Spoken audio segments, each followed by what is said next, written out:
ng diskwento. Ang sabi ko naman sa kanila dyan, automatic naman yan, Igan. Kung may magbigay ng diskwento, ay nagkakaroon ng matching dahil reaksyon na rin yan ang merkado. In any area, kagaya na nangyari nga sa Luzon, kaya maraming mga areas na pag nakita mo, may 2-3 pisong diferensya para sa Visayas at Mindanao.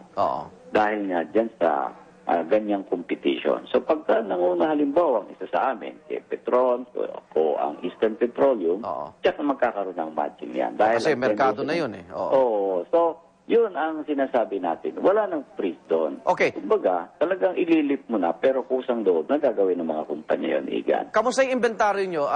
May supply pa kayo? Well, meron pa naman dahil sa pinaghuhusto natin sa mga loyal customers natin as much as possible. Pero hindi na kami nagbibigay dun sa mga sasabihin natin hindi naman regular o kaya kukuha ng mas marami dun sa presyo na subsidized. Kasi hindi naman kakayanin. May naka-schedule kayo inangkat o paparating na? Well, kami, Igan, ay hindi nag-aangkat ngayon dahil mas mahirap pag-angkat ngayon. Mas malulugi kayo. Pinag-aaralan namin itong timing. Sabi ka nga, critical yung timing dito dahil pagka nagkamali ka at nagparating ka at nandiyan pa yung KIO na yan, talagang ewan ko kung saan ka pupulutin yan. Pati bangko, baka hindi ka pa utangin yan. Muling lumutang, Ginong Martinez, yung panukala like, sa mga senador, pinangungunahan ni Senador Santiago na i-take over na ng gobyerno yung oil industry. Pero ngayon ang usapan yata medyo okay na, no? So itong pag-take over ba, tanggap niyo yun? Alam mo yung ilang senador na yan. Ang laging quick reaction, akala ganun lang kadali yun. Lalo nilang pinapahirapan ng ekonomiya. Pagka nag-take over ang gobyerno, pagkatapos bibili ng mahal na langis, pagkatapos deficit, di bigay na lang nila yung ipang-deficit nila sa oil company. Hindi ba yan? Parang subsidiya na lang. Sino ba magpapasa? Di taong bayan din. Kaya nga palaki ng palaki ang deficit natin. So sa tingin nyo, ang pakiramdam nyo, within this week, malilift na po yung executive order na yan? Naku, I'm very positive dahil pagka tumagal pa yan, mas hindi magiging maganda sa overall economy natin ang epekto niyan.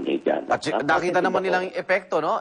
Ilang mga gasolinanan, Metro Manila at mga kalapit na mga lalawigan, kung di nagsasara, iniiklian yung kanilang operating hours. Totoo yun, Igan, at saka yung investment sentiment, hindi maganda sa atin. Tayo na nga yung kulelat sa competitiveness. Ngayon, dinadagdagan pa natin ng ganitong mga...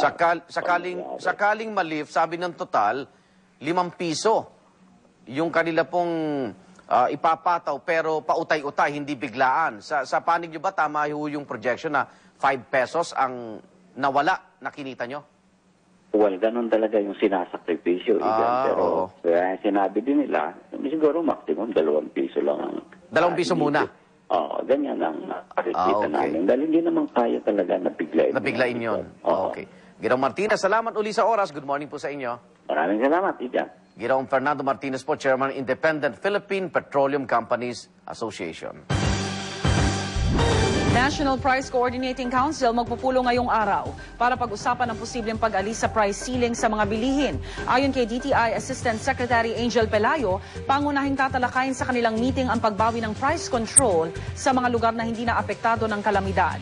Handa raw ang gobyerno na pakinggan ang hinaing ng mga negosyante. Pero dapat pa rin daw alalahanin na kahit mawala na ang price control, dadaan pa rin sa DTI ang planong pagtataas ng presyo ng mga pangunahing bilihin.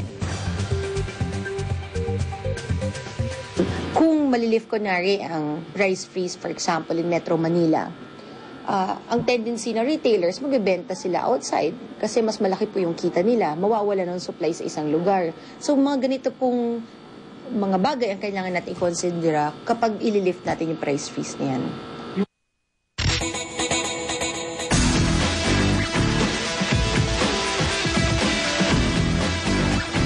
Manny Pacquiao ipagpapatuloy ang kanyang pag-iensayo sa Las Vegas, Nevada. Mula sa Los Angeles, California, dumating na po kahapon sa Las Vegas si Manny para sa laban nila ni Miguel Cotto sa linggo. At 4 na araw bago ang kanilang bakbakan, magpapakasubsob pa rin daw sa training ang pambansang kamao. Ayaw daw pakasiguro ni Pacman lalo pat mabigat na kalaban daw ang Puerto Rican boxing champion na si Cotto. Sa kabila niyan, tiniyak naman ang pound for pound king na handang-handa na siya. Condition ko ngayon, okay naman. Ready to fight na. It's all set.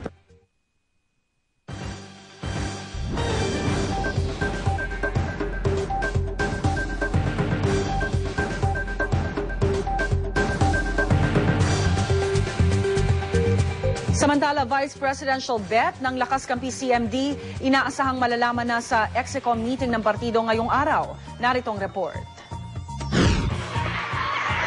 Out na raw si Senadora Loren Legarda sa mga pinagpipilian para maging running mate ni Defense Secretary Gilbert Teodoro. Paliwanag ni lakas kampi CMD Vice President for Membership Prospero Pichay. Wala naman umanong party stand para maging Vice Presidential bet ng Administration Party si Legarda. Malabo na rin daw ang Gibo-Vilma tandem. Sa eksplosibong panayam ng GMA News, tinuldukan na ni Governor V ang mga haka-haka. Tatakbo raw siyang gobernador muli ng Batangas at si Vice Governor Mark Leviste ang napili niyang running mate. No, I want Batangas. My passion is Batangas. Sa ngayon, 3 personalidad ang pinagpipilian ng partido para makatambal ni Gibo. Pero tumanggi muna ang partido na pangalanan ng mga ito. Para sa unang balita, Emil Sumangil, reporting.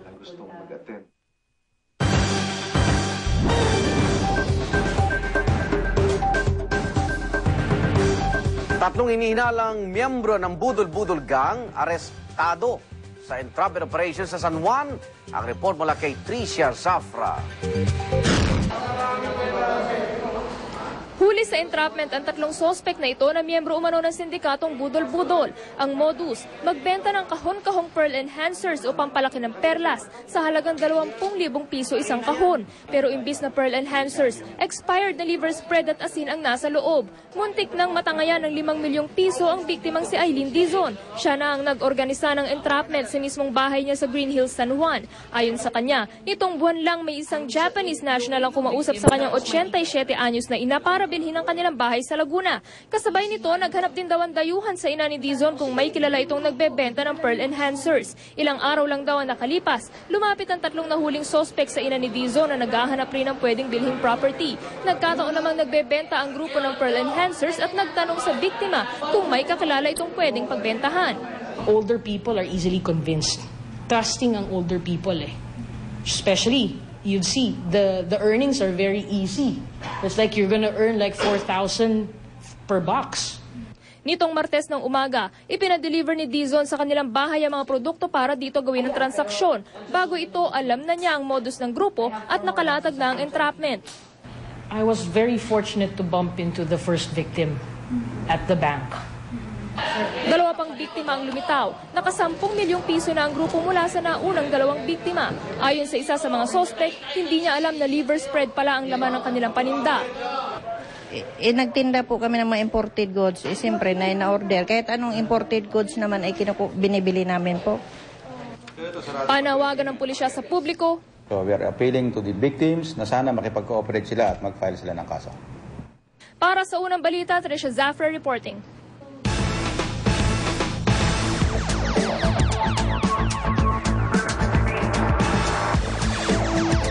Samantalang pagtugi sa mga dumukot sa 3 Filipino-Chinese sa Basilan, pinaigting. Dinukot po sina Oscar Lu, Michael Tan at Marquez Singson sa bayan ng Maluso kahapon na madaling araw. Batay sa inisyal na investigasyon, hindi bababa sa 30 armadong lalaki ang sumugod sa Basilan High-Tech Woodcraft Industries. Nagpanggap daw ng mga sundalo ang mga suspect.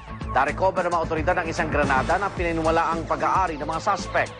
Paasa militar na mahuhuli nila mga kidnapper bago pa sila makarating sa kabundukan.